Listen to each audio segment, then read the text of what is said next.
Hi, this is Wishop, and welcome to your weekly reading from Monday, June 29th through Sunday, July 5th. There is a ton to talk about, and really it's mostly fabulous. So let me start with some of the astrology. If you haven't really been keeping up with astrology, or it's not usually your thing, there's a lot of really interesting stuff going on right now. Not so much in the challenging way, in the really wonderful way. So this might be a good time to check in with some of the astrologers on YouTube who give very detailed, interesting sort of breakouts week by week and month by month. But let me go into the big movements for the week, or at least what's popping out for me. First of all, we have Jupiter conjunct Venus. That means they're just a few degrees away in Leo. Actually, right now they're 1 degree away, and they're going to be right up on top of each other. And this is great because this means the planets support each other. So Jupiter is thought of as the great benefic. Let me hold up this card here so you can see. That SMP on the top of the card is for spiritual, mental, physical. So the way it affects you spiritually, mentally, and physically. Jupiter is thought of as the great benefic, sort of the Santa Claus of the zodiac, brings blessings and expansion wherever he goes. It's always a beautiful time when Jupiter is in your sign. So Jupiter is now in Leo, and Leo is a fire sign, and Leo is bold anyway, and Leo loves outward expressions of joy and creativity, and so Jupiter is all about that. Venus is also there in the same spot, and of course Venus, we know, is about love, but also about charm and beauty and good relationships with people, and also can be about abundance and money. So if you think, okay, well, here's a great money planet in with Jupiter, a great expansion planet in Leo, a great planet that can really promote success, this is all nice news. This week, what's also happening is we're going to get a little bit later in the week the full moon in Capricorn.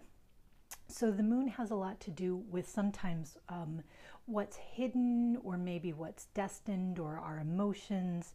And in Capricorn, people can get a little worried about Capricorn because they think, oh, it's so ambitious and it's just out for itself and, you know, striving and climbing. But actually, Capricorn, in its best way, is full of integrity and is very noble in its ambitions and very determined and very driven, but for great reasons. And that's what's happening here.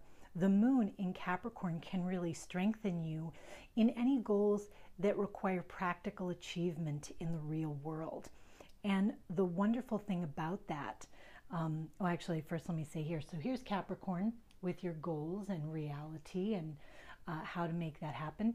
We also think of Capricorn as the 10th house. So while this moon may not be in your 10th house, and you should check and see what house it's in, the 10th house is what we think of as associated with Capricorn, which is responsibility and success, status, you know, fulfillment of ambition. So what's happening here is that we've got these great planets of good feeling, enthusiasm, charm with people, and they're combined with this really successful moon that says you can actually accomplish a great deal of the things that are your heart's desire. You know, Venus can have a lot to do with your heart's desire. So the I Ching this week was nothing but emphasizing that. So this is actually a card I've never pulled in one of these weekly readings before, and I don't even think I've ever pulled it privately before, which was really interesting. So I rolled the dice, as you may have heard me mention before, and then I used the even and the odd numbers to tell me what trigrams they are. So this week I got lake over lake, which is number 58, which is the joyous. And if you can read this, it says happiness, delight, interaction, open communication. Let me see if I can get this focused. Can I? A little bit, sort of, kind of. Open communication, goodwill, friendly persuasion, and self-expression.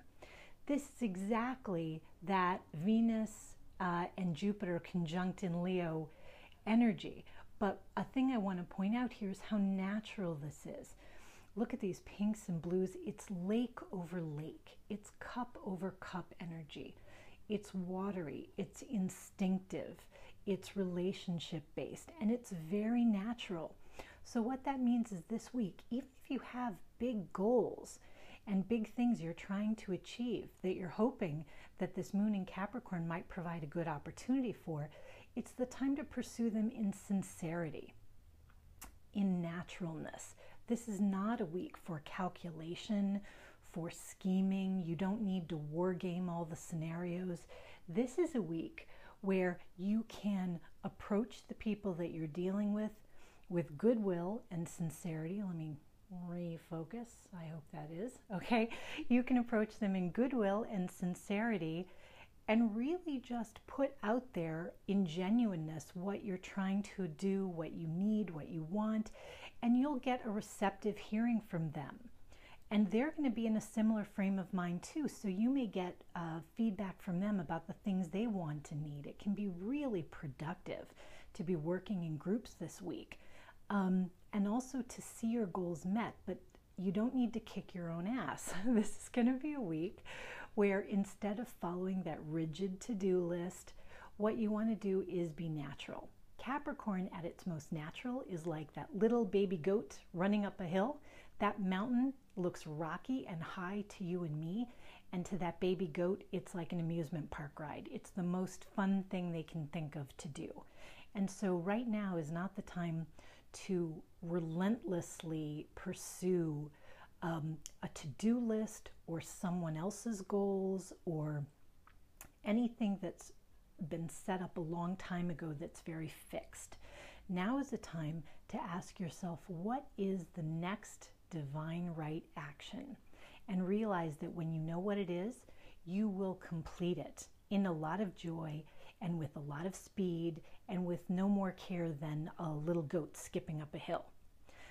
Capricorns don't achieve because they hate it. They're having a good time while they're doing it. And you're going to have a good time doing it too.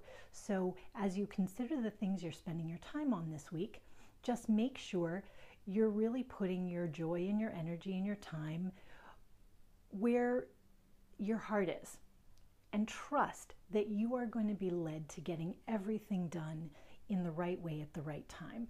I could give you boring examples from my own life, but I can only say I've been trying to learn this lesson myself the last several months, and it's worked out amazingly well when I stop trying to mastermind and I just try to do what the next right thing is to do.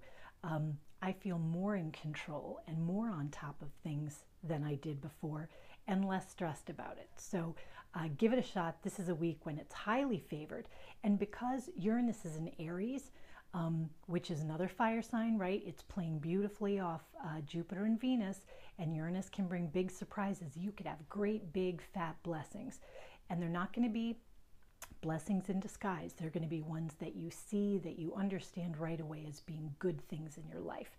So I'm going to have to speed through the rest of the cards since there was so much to say on that side. I'll just mention, I hope you can hear me, there are always things that I have to leave out because there's a lot to cover. So I always try to put more details in the description so that if you want a little extra detail on anything, you can read it there. Here we go. The snake is back. Okay. All right, I decided to do the Lenormand cards again because I really enjoyed doing that this week. This is the Retro Lenormand by Alexandra Musruck. So let me flip these cards. Oh, there we go. There we go. And there we go. Okay. So this is also the Circus Magi Tarot. So let me get to this. Okay, the Coffin, right here, let me pull this up. The Coffin typically means the end of something. It's not like the Death card, and it isn't necessarily dour. It just means something is ending and changing. The snake, as we know, can be somebody wise. It can also be somebody with a sharp tongue. So where the snake card is in the center, I think of it as sort of our significator. It's us in this week. And the snake card means here, not that we're going to be venomous and bad-tempered. I think here, especially because we've got the oracle card on the side of it, it means we're going to have great wisdom. And we're going to have wisdom about knowing what things to bring an end to. We're going to know that there are times when certain things have to stop, or when we don't put more energy into this.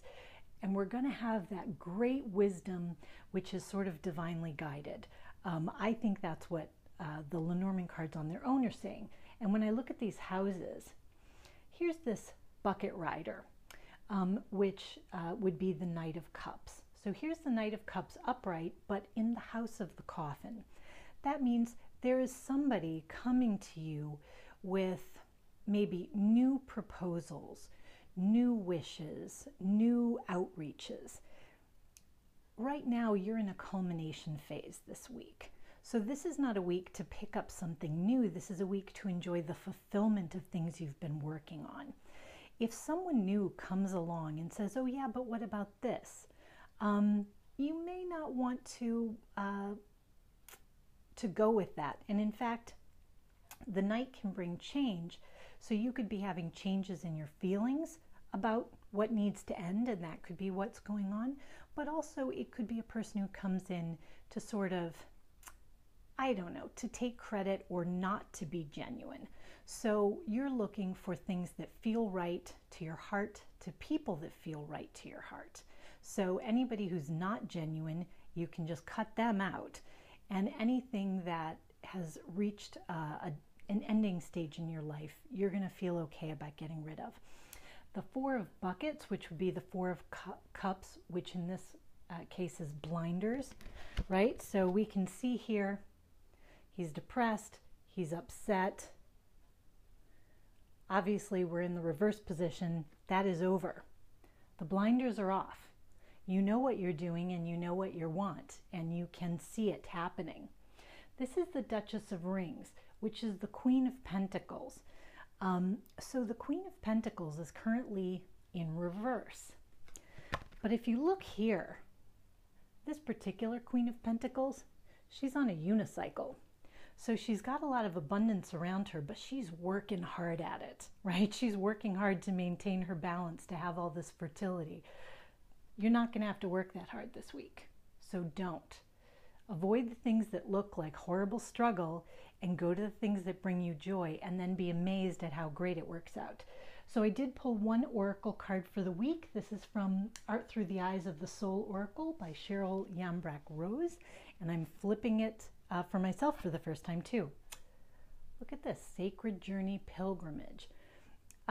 You may know that the astrology is kind of pointing to a lot of travels this month for lots of people. You may be moving from one phase of your life to another with the culmination of this Capricorn full moon. You may have reached one level of achievement and you're now taking aim on a new one, and that could be the sacred journey that you're on. It could be that you're actually traveling and that you're taking journeys that will have a great deal of meaning to you and have a great deal of meaning for your future. So this is a really exciting card. This is Sarah in Avalon, which is sort of the daughter of Mary Magdalene in Avalon. So it's really striking out and starting something new, but with a lot of blessings. So I think it's going to be an absolutely fabulous week. Look for blessings. Look for your hard work to pay off. Look for genuine good relationships with people, and stay away from anything that feels like a drag, because you don't need that, and it's not even going to get you where you want to go.